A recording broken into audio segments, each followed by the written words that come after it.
Você que está nos vendo também pela internet, abra o teu coração. Eu tenho certeza que Deus vai falar com você, porque hoje eu vou falar de um tema que diz respeito a todos nós. O tema da mensagem de hoje é o último inimigo. Está lá em 1 Coríntios capítulo 15, versos 25 e 26, que diz assim: porque convém que ele reine até que haja posto todos os inimigos debaixo dos seus pés. O último inimigo a ser destruído é a morte.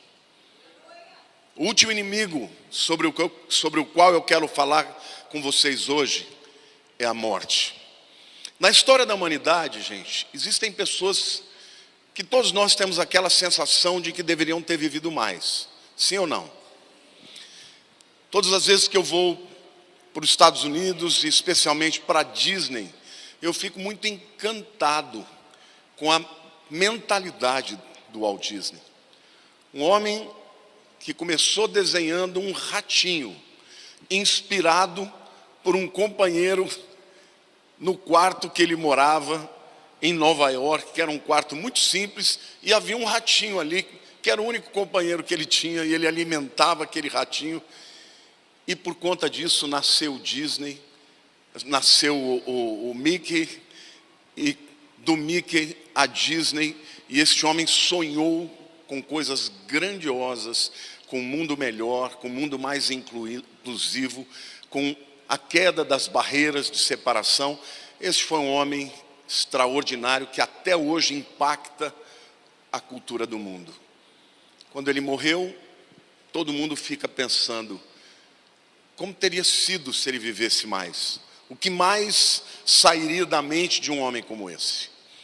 Eu fico pensando também no grande, como músico que sou, no grande compositor erudito chamado Chopin, ou como alguns dizem, Chopin. É uma controvérsia, né, como é a melhor pronúncia. Mas o fato é que este homem era um gênio da arte. E ele compôs canções, obras que até hoje encantam o mundo inteiro. E faleceu aos 39 anos de idade. Por que não falar também do evangelista Billy Graham? Este viveu 99 anos, mas mesmo tendo vivido tanto, era tão bom, tão especial. Era um outro tipo de gente, né? Um santo na terra. E quando ele se foi, meu coração se sentiu órfão de uma grande referência. Mas não só, gente, as pessoas ilustres enfrentam e são derrotadas pela morte. Pais, mães, filhos, filhas, amigos, amigas, pessoas queridas também se vão. A palavra que eu estou trazendo hoje para vocês é porque esta semana, na quarta-feira, dia 26 de outubro, vai fazer um ano que o meu querido amigo Alcides Parisotti se foi. Este homem foi uma grande coluna, juntamente com a Sidney, sua esposa. Eu espero que ela esteja vendo para receber essa homenagem em nome da igreja. Ele foi muito importante para esta igreja, para a minha vida.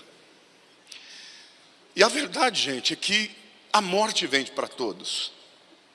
E a morte é algo que independe da sua condição social, da sua idade, independe do país onde você nasceu, independe do credo que você defenda, todos nós vamos ter que enfrentá-la.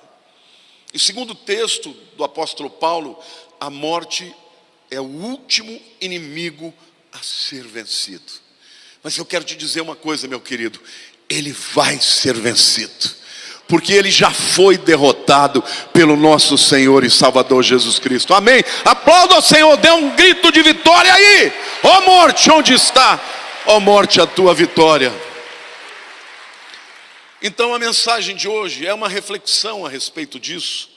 E eu vou aqui fazer 3 reflexões a respeito da morte, que são muito simples, mas que vai levar a todos vocês e a mim também a pensar um pouco a respeito do que é importante na vida. A primeira é: a morte é o inimigo que espreita a todos nós. A Bíblia diz: ao homem está apontado morrer uma só vez. Hebreus 9:27.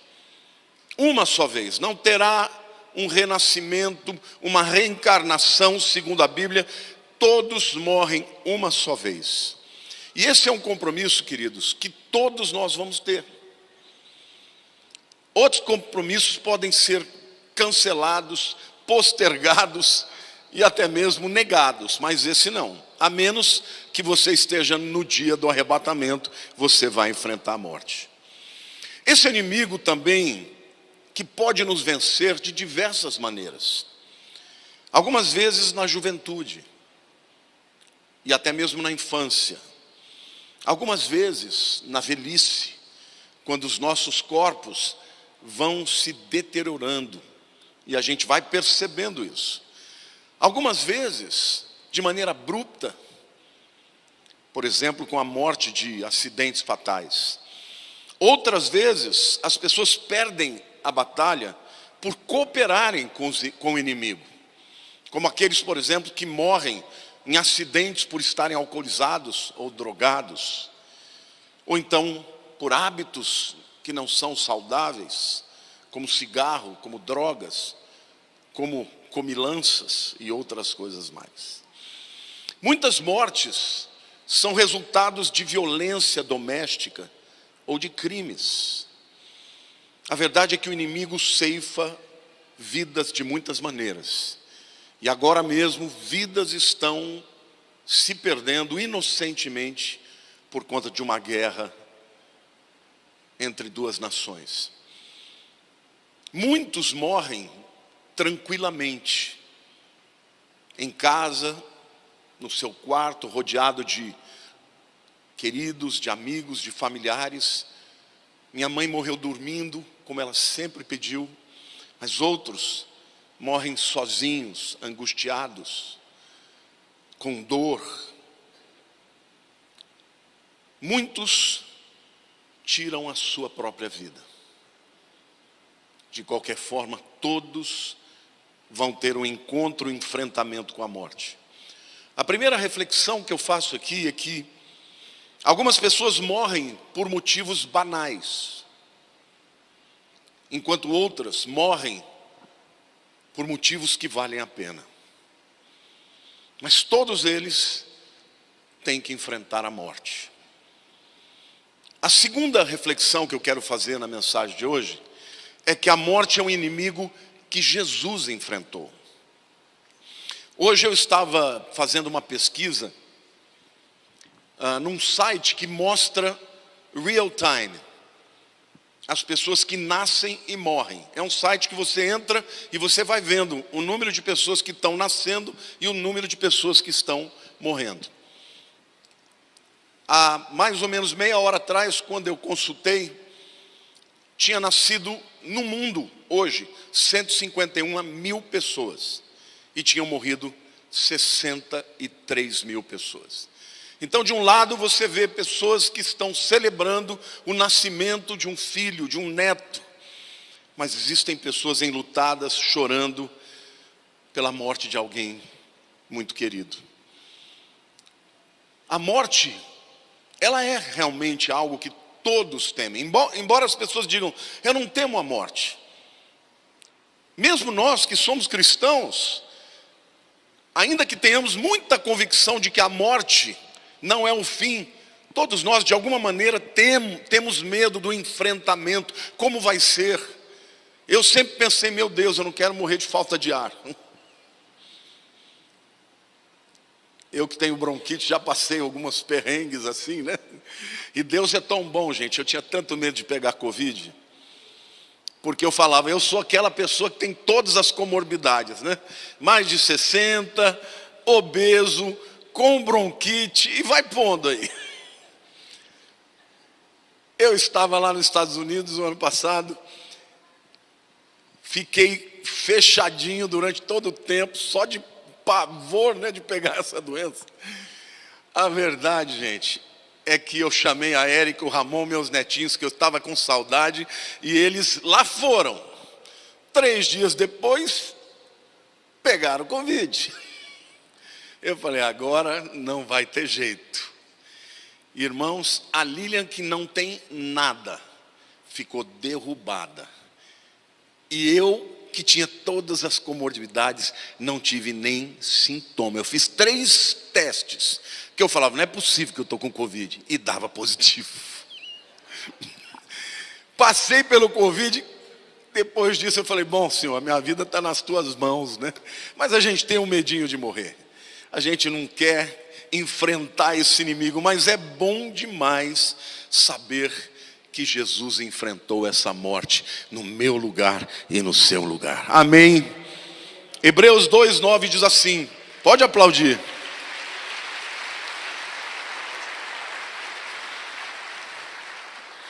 Hebreus 2:9 diz assim, vemos todavia, aquele que por um pouco, tendo sido feito menor do que os anjos, Jesus, por causa do sofrimento da morte, foi coroado de glória e de honra, para que pela graça de Deus provasse a morte por todo homem. Sabe por que Jesus veio a esse mundo, irmãos? Ele veio para salvar o homem, resgatar o homem da morte, e sobretudo da morte eterna. Então, para que isso fosse feito, ele, que era o próprio Deus, o autor da vida, a vida em si mesmo, ele se tornou homem, se tornou mortal e enfrentou a morte para que eu e você pudéssemos um dia vencê-la. Amém? Agora, não é que Jesus morreu porque as suas decisões foram ruins ou porque politicamente ele não soube articular. Não, a Bíblia fala claramente que ele morreu voluntariamente. Ele se humilhou e se tornou homem, e se apequenou a ponto de ter se tornado menor do que os anjos, e humilhou a si mesmo até a morte, para que pudesse experimentar a morte que nós experimentamos, e pudéssemos resgatar dela. Lá em Filipenses 2, de 5 a 7, a Bíblia diz assim, tende em vós o mesmo sentimento que houve também em Cristo Jesus, pois ele, subsistindo em forma de Deus, não julgou como usurpação ser igual a Deus, antes a si mesmo se esvaziou, assumindo a forma de servo, tornando-se em semelhança de homens e reconhecido em figura humana. Ele se tornou homem, e como homem se tornou um servo, e como servo morreu a morte de cruz por mim e por você. Eu quero que você saiba que este último inimigo, a morte, perseguiu Jesus desde Belém até o Calvário. Desde o seu nascimento até o momento que ele morreu na cruz. Mas como a própria Bíblia está dizendo, ele se entregou voluntariamente, ninguém podia matá-lo. Herodes tentou matar todas as crianças, quando ele soube através dos magos que o rei havia nascido, e eles foram até lá para perguntar onde era, onde ele nasceria, e os sábios disseram, em Belém. Aí o Herodes disse assim, mas olha, diga para mim onde é que ele está, porque eu também quero ir adorá-lo. E um anjo avisou a José, que fugiu para o Egito com Maria e Jesus. E Herodes, não sabendo disso, mandou matar todas as crianças recém-nascidas do sexo masculino. Lucas 4:29 diz assim, e levantando-se, expulsaram-no da cidade e o levaram até o cume do monte sobre o qual estava edificada, para de lá o precipitarem abaixo. Agora que Jesus estava em Nazaré, a cidade onde ele foi criado, onde ele era conhecido, e certo dia ele entrou na sinagoga e foi convidado para ler as Escrituras. E eu não sei se vocês sabiam, mas até hoje, nas sinagogas, o pregador ele não tem direito de escolher o texto que ele vai pregar. Já está lá programado o texto que ele tem que ler. E naquele dia, Jesus, quando foi chamado, abriu o rolo das Escrituras, da Torá. E qual era o texto que estava lá? Isaías 61. Falando que E o Senhor me ungiu para pregar as boas novas aos quebrantados, a libertar os cativos, a curar os oprimidos. E vai citando todo o seu ministério. Estava Isaías olhando para Jesus. Quando ele termina a leitura, todo mundo olhou para ele, porque era natural que quem lia também fazia o comentário. E naquele momento ele disse: hoje se cumpriu a Escritura. E aí as pessoas começaram: ele está dizendo que ele é o Messias esperado? Mas ele é o filho de José, de Maria, nós conhecemos a ele. E começou a haver uma balbúrdia, alguns creram, outros não creram, de maneira que o levaram até um monte e quiseram lançá-lo lá embaixo. Eu já fui muitas vezes a este lugar em Israel chamado Monte do Precipício, porque ali Satanás também tentou matar a Jesus, antes que ele pudesse cumprir o propósito para o qual veio. E a Bíblia diz que ele sai e enfrenta todo mundo e passa pelo meio deles, e eles não puderam fazer nada com ele. A Bíblia também diz que lá em João 19:31, por ele ter se comparado com Deus, os fariseus pegaram pedra para jogar nele, para apedrejá-lo. João 10:31 diz: novamente, isso mostra que não foi uma vez só, pegaram os judeus em pedras para lhe atirar e matá-lo. Na própria tentação no deserto, Satanás, na segunda tentação, a primeira foi: transforme a pedra em pão, já que você está 40 dias jejuando e está com fome. E Jesus disse: nem só de pão viverá o homem, mas de toda palavra que procede da boca de Deus. Então Satanás o leva até o pináculo do templo, o lugar mais alto do templo em Jerusalém. Havia um precipício para baixo, porque ali havia o vale do Cedron, ou do Quidron, como é no hebraico. E Satanás então faz a proposta que ele se suicide.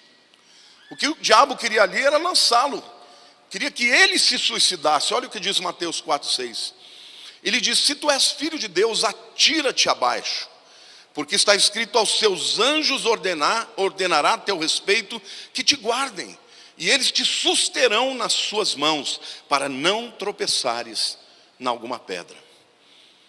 O diabo queria que Jesus tirasse a sua própria vida, ou até mesmo pagasse para ver se aquela palavra ia se cumprir na vida dele, e os anjos haveriam de sustê-lo. Mas a esperança de Satanás era que ele acabasse com a própria vida. A verdade, gente, que muitas pessoas são tentadas a tirar a própria vida. Pobres, ricos, velhos, jovens. Eu conversei essa semana com um discípulo que me contou que ele estava das suas empreitadas de negócio e, de alguma maneira, ele compartilhou a respeito de Deus, da sua fé. E o companheiro dele falou assim: olha, fala mais dessa fé para mim, porque eu tenho um filho de 14 anos que ele já tentou se matar diversas vezes. A família inteira está com medo de que isso possa acontecer. E isso acontece muitas vezes. Existem muitos jovens que não aguentam mais a dor da vida e acabam tirando a sua própria vida. Jesus foi tentado também a se suicidar. Eu quero dizer também que Jesus enfrentou a morte, esta sim, de maneira voluntária e proposital, lá na cruz do Calvário. E ele se entregou por sua decisão própria. Ninguém decidiu por ele, ele assim fez. João 10, 17, 18 diz assim: por isso o Pai me ama, porque eu dou a minha vida para a reassumir. Ninguém a tira de mim, pelo contrário, eu espontaneamente a dou. Tenho autoridade para entregar e também para reavê-la. Este mandato recebi de meu Pai. Que coisa tremenda. Queridos, vocês sabiam que a morte é consequência do pecado? A Bíblia diz: por um só homem entrou o pecado no mundo, e pelo pecado a morte. A Bíblia diz: o salário do pecado é a morte, mas o dom gratuito é a vida eterna em Cristo Jesus. Cristo nunca pecou, então não tinha maneira alguma dele ser morto e permanecer morto. A sua carne não podia ser consumida pelos vermes, pelas bactérias. Por quê? Porque ele não tinha pecado. Mas ele voluntariamente passou pela morte. pela morte física, pela morte emocional, ele teve que morrer para si mesmo. E voluntariamente ele diz: por isso o Pai me ama. Na eternidade eles chegaram à conclusão de que não havia outro meio para salvar o homem dos seus pecados e tampouco da morte eterna. Então Jesus Cristo voluntariamente escolhe, e ele diz: eu dou a vida para depois reassumi-la.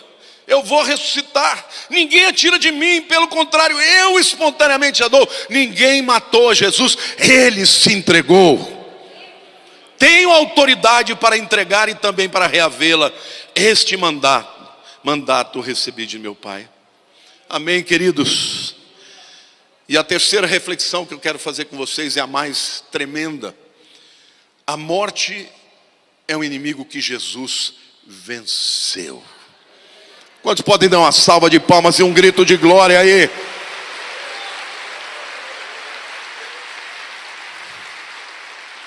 E eu quero aqui sugerir para vocês 3 vitórias de Cristo sobre a morte. A primeira vitória é o fato de que a morte foi vencida pela ressurreição.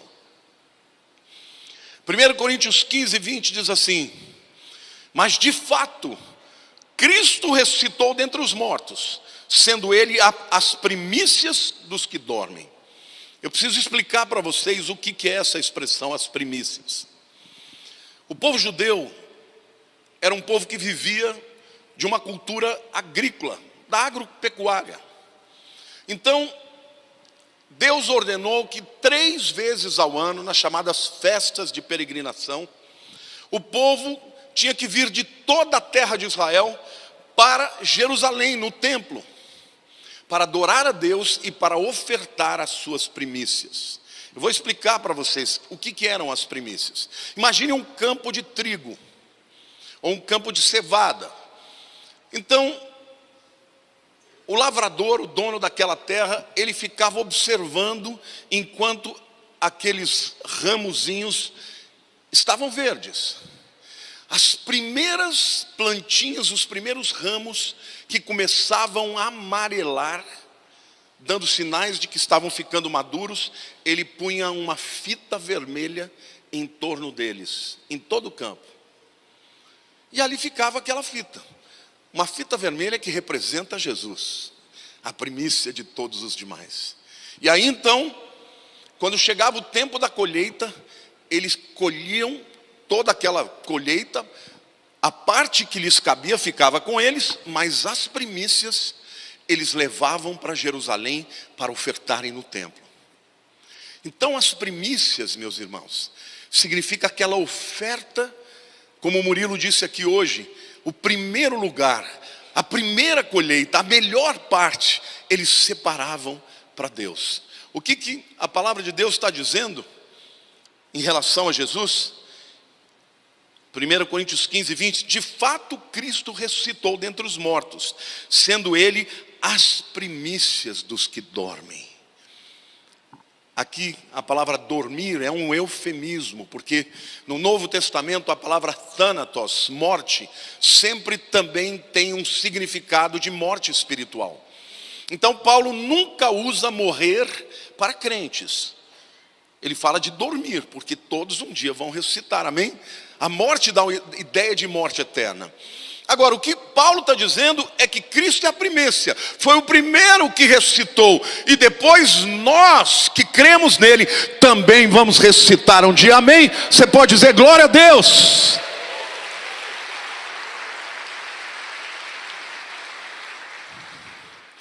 Agora eu quero refletir com vocês aqui sobre a ressurreição de Jesus. Quais as possibilidades que nós podemos levantar aqui em relação à ressurreição? A primeira é que foi um embuste, foi mentira, foi enganação. Os judeus foram até Pilatos e disseram: olha, bota a gente aí, porque os discípulos dele estão dizendo que ele vai ressuscitar. Então eles vão roubar o corpo e vão dizer que ele ressuscitou. E aí então, quando Jesus ressuscitou de fato, eles trouxeram essa narrativa. Só que tem um detalhe, gente. Vocês se lembram dos 12 discípulos o único que estava na crucificação, ali vendo Jesus ser crucificado, vocês se lembram do nome dele? João. E os outros estavam onde? Fugiram de medo. Mas por que eles fugiram de medo? Porque eles tinham medo de morrer também. Agora, de repente, aqueles mesmos camaradas que fugiram e tinham medo, começaram a enfrentar todo mundo dizendo, ele ressuscitou. O que mudou? Antes Jesus era uma promessa. Antes Jesus era uma pessoa extraordinária que fazia milagres que ninguém fazia. Mas no momento em que ele morre, a esperança deles foi embora. Vocês se lembram da história dos dois discípulos caminhando em direção a Emaús, tristes? E Jesus entra na conversa e fala, por que vocês estão tristes? E eles viraram para Jesus e falaram, mas você não está sabendo que Jesus, um homem santo, aquele que deveria restaurar Israel e que foi morto, ou seja, nossa esperança acabou. E Jesus começou ali a discorrer sobre as Escrituras, falando como era necessário que o Cristo morresse. E eles então começaram a ter o coração cheio de alegria e de repente chegaram ao seu lugar, né, a sua casa, ou o lugar para onde estavam indo. Jesus disse que ia embora. Ele falou, não, fique conosco, toma um lanche aqui com a gente, faz uma refeição conosco. Quando Jesus partiu o pão, é Ele está vivo. E naquele tempo Ele desapareceu. E aí eles olhavam para os outros e diziam, era por isso que o nosso coração estava fervendo com as suas palavras. Ele ressuscitou, irmãos.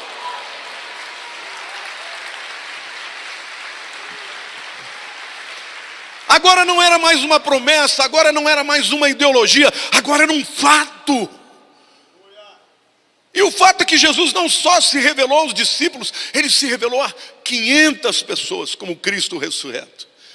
É por isso que a igreja primitiva, ela enfrentou o Império Romano sem medo algum de morrer. Muitos foram lançados no Coliseu, outros no Fórum Romano, muitos foram devorados por leões, outros foram queimados vivos. Por quê? Porque eles criam na ressurreição. Ela era um fato, era verdade. Então, meu querido, você que é de Jesus e crê em Jesus, saiba, Jesus venceu a morte. Amém? Você pode dar um glória a Deus aí?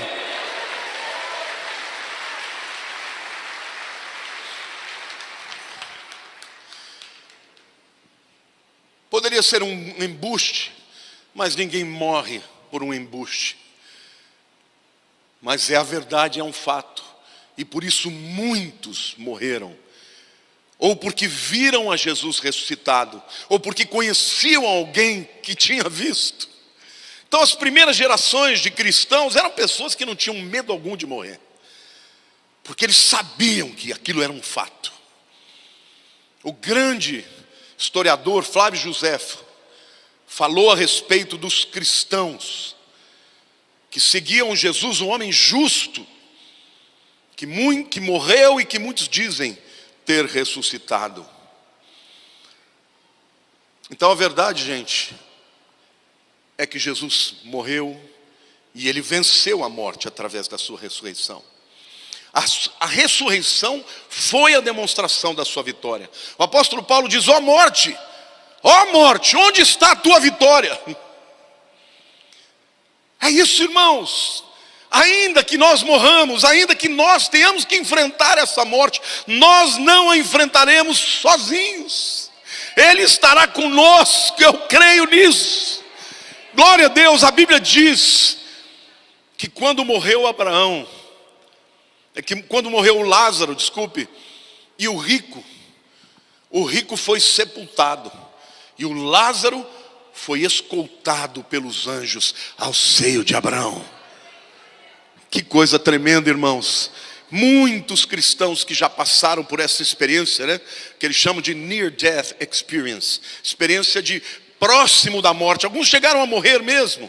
Muitos, quando voltam, falam de ter visto um túnel escuro e lá no fim, uma luz maravilhosa, uma luz que traz paz, que traz alegria. Queridos, a vida eterna é uma realidade, e aqueles que creem em Jesus, ainda que morram, viverão. Esta é a promessa do Senhor, aleluia.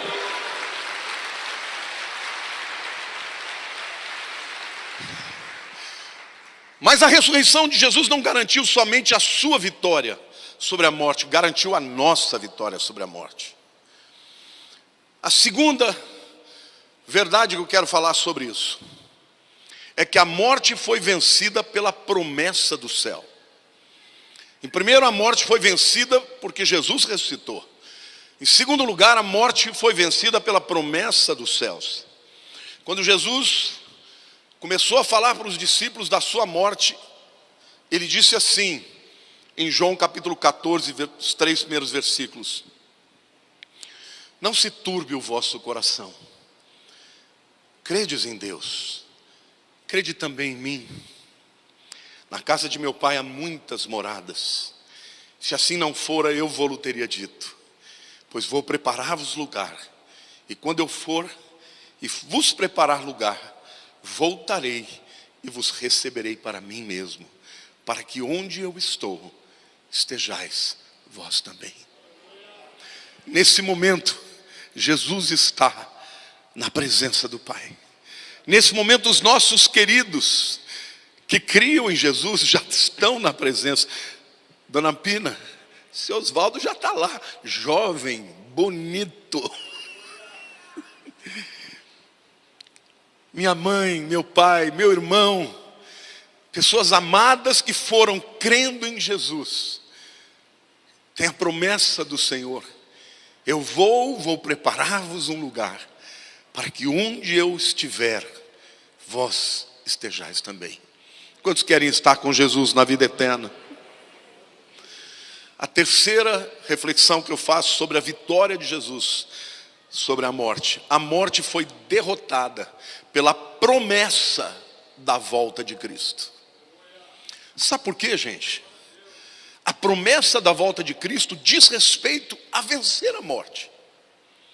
Porque quando Jesus vier, quando tocar a última trombeta, a Bíblia diz que os mortos em Cristo ressuscitarão primeiro.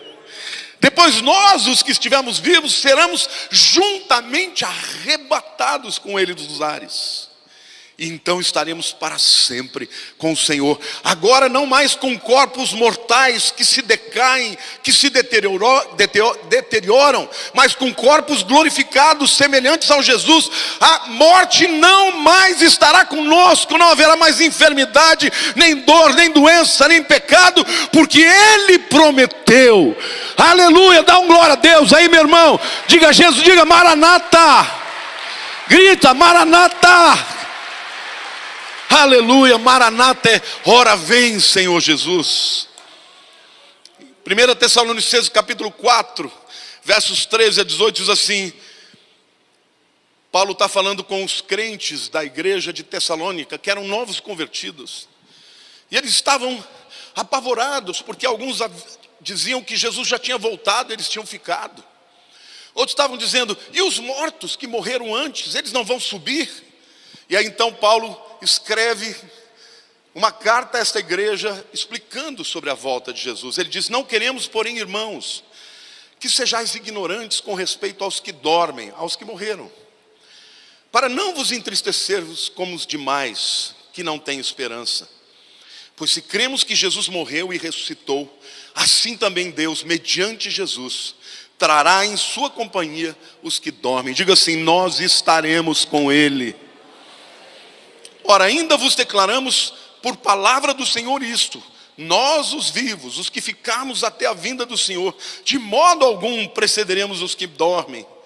Porquanto o Senhor mesmo, dada a palavra de ordem, ouvida a voz do arcanjo e ressoada a trombeta de Deus, descerá dos céus, e os mortos em Cristo ressuscitarão primeiro. Depois nós, os vivos, os que ficarmos, seremos arrebatados juntamente com eles entre as nuvens, para o encontro do Senhor nos ares, e assim estaremos para sempre com o Senhor. Consolai-vos, pois, uns aos outros com estas palavras. Queridos, a morte não é o fim. Que triste para pessoas que não acreditam na vida eterna. Ver um ente querido definhar e morrer. E achar que aquilo é o fim. Que esperança maravilhosa. Quantos aqui creem na vida eterna? Eu queria que você olhasse para a pessoa do teu lado e diga: você é um privilegiado. Porque, gente, não tem esperança maior do que essa. Quando minha mãe morreu, eu me senti devastado. Porque ela era a minha segurança de amor. Minha mãe foi aquela pessoa que a vida inteira me encorajou. Eu sempre fui uma criança difícil, um adolescente difícil. E em todo lugar que eu ia, eu causava confusão. Várias vezes quiseram me expulsar da escola. E a minha mãe dizia: se expulsar. Eu me lembro que lá no interior, né? No interior todo mundo conhece todo mundo. Minha mãe falou assim: ó, se expulsar meu filho, eu corto os 2 pulsos. Dona Rosinha, não faz isso. Eu faço, paga para ver. E aí não me expulsaram. Então, uma pessoa que a vida inteira lutou por mim, quando ela morreu, eu fiquei devastado. Deus usou muita gente que me amou, principalmente esses 2 irmãos muito queridos, Alcides e a Sidney, que perceberam a minha fragilidade e cuidaram de mim de uma forma muito especial e muito amorosa. Mas sabe o que me dava esperança? Eu sei que um dia eu vou encontrá-la.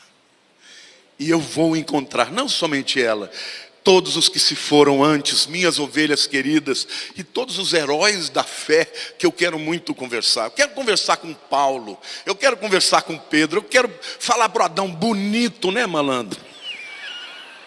Que você fez, que rolo que você arrumou para nós. Nós vamos encontrar, a Bíblia diz que a morte vai ser vencida. Aliás, já foi vencida por Jesus. E nós também teremos vitória. Dê uma salva de palmas.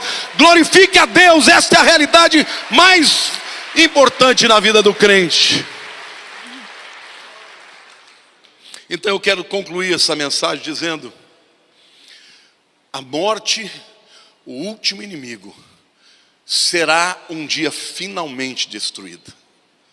E a Bíblia diz que a morte não mais existirá. Apocalipse 21:4 diz assim: e lhes enxugará dos olhos toda lágrima, e a morte já não existirá. E já não haverá luto, nem pranto, nem dor, porque as primeiras coisas já passaram. E eu quero terminar essa palavra fazendo uma pergunta para você. Você está preparado para a morte? Tem gente que não gosta de pensar na morte. Bate na madeira, credo, está amarrado. Não adianta amarrar, não adianta gritar, não adianta.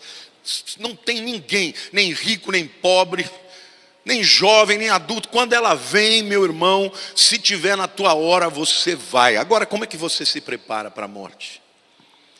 Se prepara para a morte, entregando a vida para aquele que a venceu. A Bíblia diz que Jesus morreu por nossa causa, para nos dar vitória sobre a morte. Mas Ele, apesar de ser soberano e ser Deus, Ele não vai obrigar ninguém a se render a Ele. Esta é uma escolha que a gente faz nesta vida. Jesus disse: aquele que crê em mim, ainda que morra, viverá. Quando ele disse isso para Maria, para Marta, ela falou: eu sei que ele vai morrer, eu sei que nós vamos ressuscitar no último dia, eu sei que o Senhor é o Cristo. Jesus disse para Maria: não, Maria, onde é que está Lázaro? E levaram Jesus lá. Ele falou: tire a pedra. E quando tiraram a pedra, o homem estava morto há 4 dias. E naquele tempo havia um entendimento popular, não é que isso é bíblico, mas era um entendimento daquele povo, que o indivíduo, quando morria, ele ficava até 4 dias. Até 4 dias ele ainda estava no corpo. mas na verdade no quarto dia o espírito saía. Por isso Jesus atrasou e chegou no quarto dia, o corpo já estava fedendo. E quando ele diz, Lázaro vem para fora, ele deu nome para aquele que devia ressuscitar. Porque havia outras sepulturas naquele lugar. Se ele dissesse, vem para fora, todos os mortos que estavam ali iam vir para fora. Mas ele disse, Lázaro vem para fora. E Lázaro veio para fora. Já em vida, Jesus estava dizendo, eu tenho poder sobre a morte. A morte não venceu. Amém, igreja? Porque Cristo venceu a morte. Eu e você vamos vencê-la.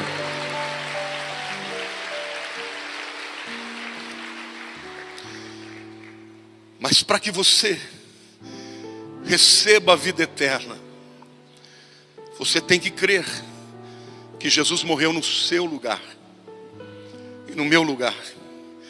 Morreu a minha e a sua morte. Somente assim você terá acesso à vida eterna. Porque Deus amou ao mundo inteiro. Amou tanto, de tal maneira, que deu o seu Filho unigênito, para que todo aquele que nele crê, diga eu creio, tenha vida eterna. Não pereça, mas tenha a vida eterna. Por isso, queridos, quando um crente em Jesus fecha os olhos dessa vida, imediatamente abre os olhos para a eternidade. O que fica lá embaixo é o corpo, mas o espírito já está na presença de Deus. Jesus disse para aquele ladrão da cruz que nos 49 minutos do segundo tempo, Filho de Deus, lembra-te de mim quando entrares no teu reino. Ele reconheceu que Jesus era o Filho de Deus e o Rei. Jesus disse, hoje mesmo estarás comigo no paraíso.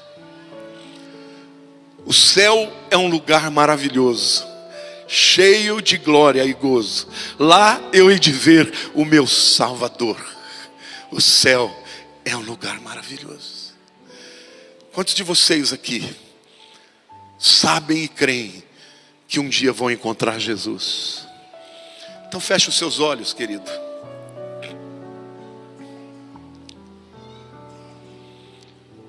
Jesus veio morrer no meu lugar e no seu lugar.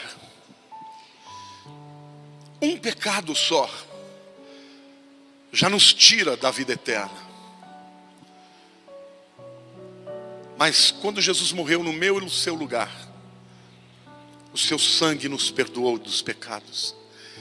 Por isso a Bíblia diz, se confessarmos os nossos pecados, Ele é fiel e justo para nos perdoar os pecados e nos purificar de toda injustiça. Se você entrou aqui hoje, ou está aqui me vendo pela internet, e ainda não se rendeu verdadeiramente, porque a Bíblia diz que com o coração se crê para a justiça, mas com a boca se confessa para a salvação.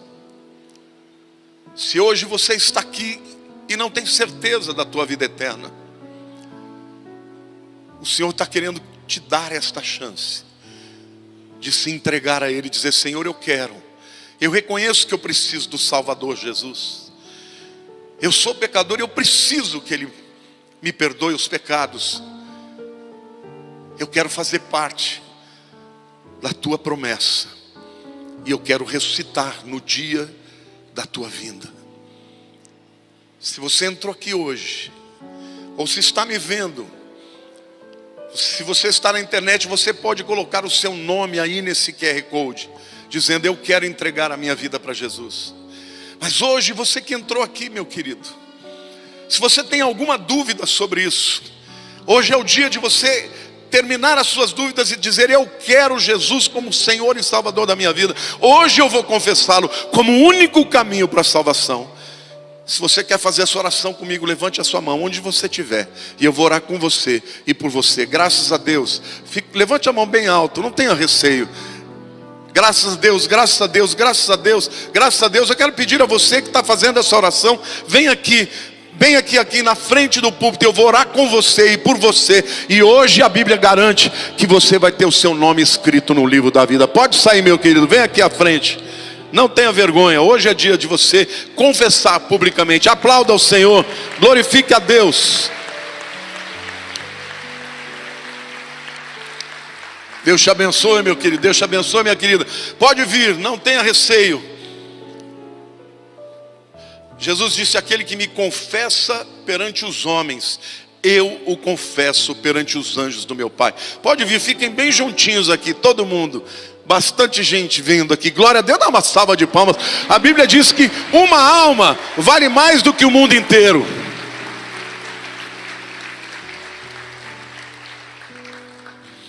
Põe a mão no coração. Diga: Senhor Jesus, muito obrigado, porque o Senhor venceu a morte.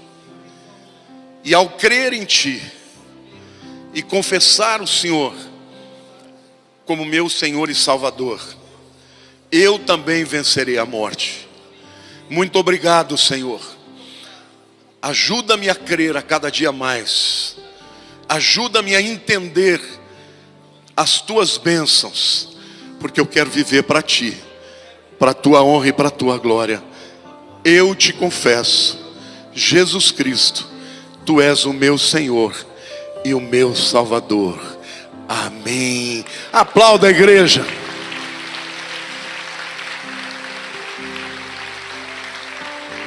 Deixa eu falar uma coisa para vocês. No dia 27 de fevereiro de 1981, estou velhinho já, né? Faz 42 anos, 41 anos, né? Eu fiz essa decisão e vim à frente como vocês vieram. Jesus mudou minha vida. E hoje eu tenho certeza que eu tenho um destino certo, assim como vocês. E eu quero encontrá-los lá um dia nos céus. Amém? Glória a Deus, aplauda ao Senhor. Eu vou pedir para vocês acompanharem os diáconos. Eles vão fazer mais uma oração pela vida de vocês. Parabéns pela decisão, tremenda escolha. A escolha por Jesus. Deus abençoe. Por favor, sigam a eles. Queridos, se você já é de Jesus, não precisa temer a morte. Existem muitas coisas importantes neste mundo, mas nada vale mais do que a sua alma. Jesus disse que adianta o homem ganhar o mundo inteiro, mas perder a sua alma. Pequenos e grandes, ricos e pobres, todos estarão um dia na presença de Deus. Então pensai nas coisas que são do alto. Nós não podemos abdicar de todas as nossas guerras e lutas aqui na terra. Afinal de contas, estamos aqui para implantar o reino de Deus. Mas quando a gente vai ficando mais velho, eu me lembro que quando eu era jovem eu nunca entendi a morte, era um conceito. Mas quando eu perdi o meu irmão, no 4º dia da minha lua de mel, naquele dia eu entendi morte. Eu entendi o que significava perder uma pessoa que eu amava tanto para esta vida e nunca mais vê-lo. Quando você vai ficando mais velho, você vai pensando mais sobre a morte. Eu não vejo a morte como um escape, mas eu vejo como um destino final. Enquanto eu estiver na terra, eu quero viver para Jesus. Eu quero fazer diferença na vida de pessoas. Eu quero amar como Jesus amou. Eu quero glorificar o nome dele. Mas como é bom quando você perde alguém que você ama tanto, saber que ele está vivo. Então eu queria que você fechasse seus olhos hoje e você falasse para Deus: Senhor, eu quero viver nesta vida sabendo que aquilo que é o mais importante não é o que eu conquisto aqui, não é dinheiro, não é fama, mas aquilo que vai ficar para a eternidade. A tua palavra diz, Senhor, que o que permanecerá para o mundo vindouro é a fé, a esperança e o amor. Por isso ajuda o teu povo, Senhor, a viver neste mundo sabendo dessas realidades, dando ao Senhor responsabilidade para serem sal da terra e luz do mundo, em todas as áreas da sociedade, mas que nós nunca nos esqueçamos que tudo passa nessa vida, só o Senhor permanece eternamente.